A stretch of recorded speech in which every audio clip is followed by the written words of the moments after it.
rahmatullahi wa barakatuhu. Barkanmu da sake saduwa a cikin wannan bidiyon namu a cikin darasinmu na biyu a cikin wannan channel ɗin namu mai albarka mai suna Ibrahim Fasaha TV. To a yau bidiyon mu insha Allah zai mana jawabi ne akan yadda zaka hana kowa ya saka ka a group sai da izininka. To amma kafin mu shiga cikin bidiyon ina so dan Allah dan Annabi idan wannan ne farkon zuwan ka wannan channel din nawa dan Allah da ka daure kai mun subscribe domin in samu damar kawo muku dukkanin wani sababbin abubuwa da suke faruwa a harkar technology ba tare da wani sanya ba. Ina roƙonka dan Allah da kai mun subscribe sannan ka danna alamar ƙararrawar nan yanda da zarar na ɗora wani sabon bidiyo za a sanar da kai kai tsaye. Mu shiga cikin bidiyon to daga farko dai idan kana so ka hana kowa ya ɗora ya saka a cikin group ko kuma dai ya saka a cikin group saboda wa'insu za ka ga ba tare da izinin su ba an kama an sa su cikin group ɗin kuma a zo wa'insu su zo suna lalata group ɗin suna turo wa'insu abubuwa wanda bai kamata ba wanda kai ma ɗin zai iya taɓa mutuncinka.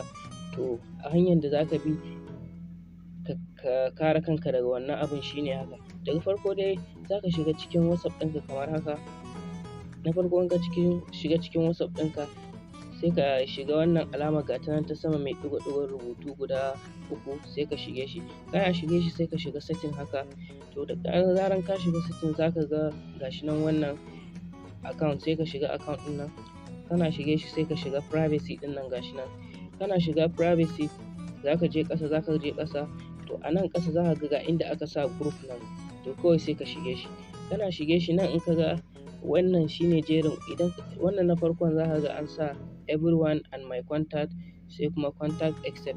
To ma'ana wannan everyone ɗin kowa zai iya saka a group ba tare da ya tambaye ko kuma dai ka abu kawai dai ga an sa a group. In kuma ka shiga nan wajen iya contact ɗinka ne kawai waɗanda za su iya adin ɗinka a cikin group. To abinda za mu yi shi akan shine na ukun nan. Idan ka shiga na ukun nan ma'ana idan baka so kowa ya saka ka a group to za ka zo wannan gashi nan alamar ga ta nan ta zaɓi all ɗin ka zaɓi all ɗin nan haka kenan.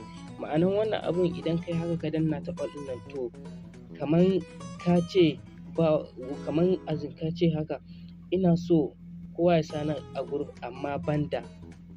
To wa'innan banda ɗin to gabaki ɗaya ka zaɓe su kenan ba wanda zai saka a cikin kowane group. Kana yin haka sai ka makin wannan group ɗin haka. Kana yin haka to da zaran ka yi haka duk wani wanda ya zo zai sa ka a cikin group to ba zai taɓa samun dama ya saka ba har sai ya tambaye ka yi joining sannan sai a saka insha Allah. To idan wannan bidiyon ya burge ka dan Allah ina so ka danna min alamar like sannan kuma kai sharing ɗin shi. Nagode. Wassalamu alaikum wa rahmatullahi wa barakatuh.